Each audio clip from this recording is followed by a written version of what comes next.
झेप घेण्यासाठी कर्तृत्वाचे पंख नवे असे नवे पंख त्यांच्या कर्तृत्वाला फुटावेत आणि त्यांनी याही पुढं आपल्या यशाची कमान उंचावर ठेवावी अशा सरांना शुभेच्छा देतो.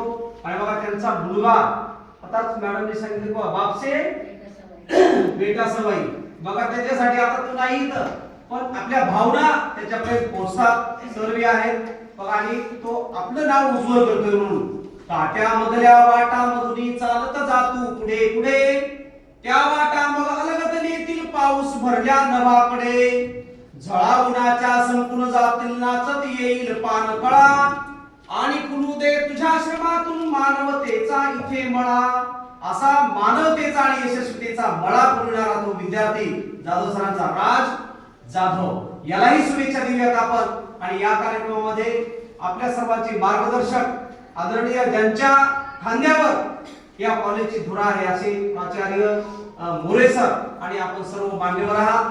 बघा ज्या वेळेस आम्ही कॉलेजच्या कार्यक्रमाला जातो त्या वेळेस आम्हाला आमच्या कॉलेजचे दिवस आठवतात. प्रत्येकाला आठवतात ना? प्रत्येकाला आठवतात. तर मीही माझ्या कॉलेजच्या दिवसामध्ये गेलो बाबा आणि मग त्यावेळेस कॉलेजचं जीवन म्हणलं की बाकीच्या सगळ्या गोष्टी आल्या आपण त्यामधून आलो. बघा माझी एक मनीषा होती मी कॉलेजला असताना. आता इथं आपण सर्वजण आहात साहित्याचे लोक आहात आणि म्हणून प्रामाणिकपणे व्यक्त झालं पाहिजे का नाही? का काही मनात ठेवलं पाहिजे व्यक्त झालं पाहिजे का नाही? कारण की माणूस व्यक्त कोणाकडे जवळ होतं आपल्या माणसांजवळ. म्हणून साहित्य आणि संस्कृती या क्षेत्रामध्ये आणि साहित्याने जोडल्या गेलेल्या या माध्यमातून म्हणून तुमच्याशी काही मी किंतु परंतु ठेवणार नाही. म्हणून जे आहे ते मी तुमच्या समोर मांडणार आहे. तुमच्या समोरच काय घरी सुद्धा मी प्रामाणिकपणे वागतो.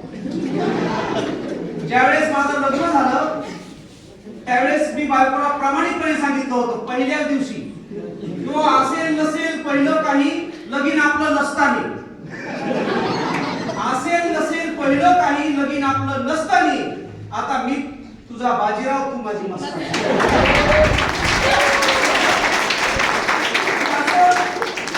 साहित्याच्या क्षेत्रामध्ये काम करतोय तर प्रामाणिक राहिलं पाहिजे प्रामाणिक वागलं पाहिजे आणि प्रामाणिक बोललं पाहिजे आणि प्रामाणिक असलं पाहिजे.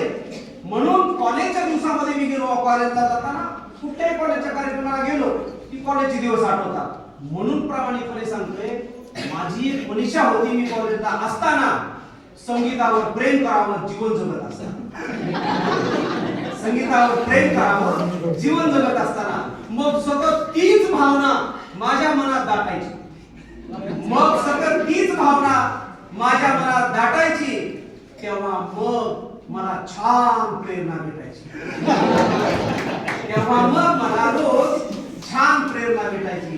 पुढे ती साधना माझ्या मनात घर थाटत होती पुढे ती साधना माझ्या मनात घर थाटत होती तेव्हा मात्र मला आशा आकांक्षा निश्चित वाटत होती. तेव्हा मात्र मला आशा आणि आकांक्षा निश्चित वाटत होती.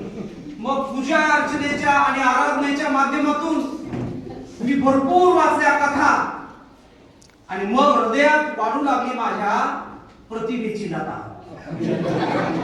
मग हृदयात माझ्या वाढू लागली प्रतिभेची लता. मधल्या काळात मला खूप प्रतीक्षा करावी लागली मधल्या काळात मला खूप प्रतीक्षा करावी लागली आणि त्या प्रतीक्षेमुळेच मला कल्पनेची वाट करावी लागली आणि त्या प्रतीक्षेमुळेच मला कल्पनेची वाट धरावी लागली. खरं तर त्या कल्पनेमुळेच मी कवी म्हणून घडलो. प्रामाणिक सांगायला खरं तर त्या कल्पनेमुळेच मी कवी म्हणून घडलो आणि शांतीच्या मार्गाने कवी म्हणून घडलो. शांतीच्या मार्गाने कवी. आता मी मात्र कवितेसाठी रात्रंदिवस झुरतो आहे. आता मी मात्र कवितेसाठी रात्रंदिवस झुरतो आहे आणि तिच्या नित्य सहवासासाठी मरतो आहे. तिच्या नित्य सहवासासाठी मरतो आहे. बाकी कोणीच नको आता फक्त तीच तर हवी आहे. बाकी कोणीच नको आता फक्त तीच तर हवी आहे. ती माझी कविता आणि मी तिचा कवी आहे. ती माझी कविता आणि मी माझ्या सर्व कामात वावरते. तेव्हापासून कविताच माझ्या सर्व कामात वावरते आणि मी मोडून पडू लागलो की कविताच मला सावरते. मी मोडून पडू लागलो की कविताच मला सावरते. बघा मग कवी लोकांचं कसं असते बघा, खरं म्हणजे प्रामाणिक बोलायचं ठरलेलं आपलं. आम्ही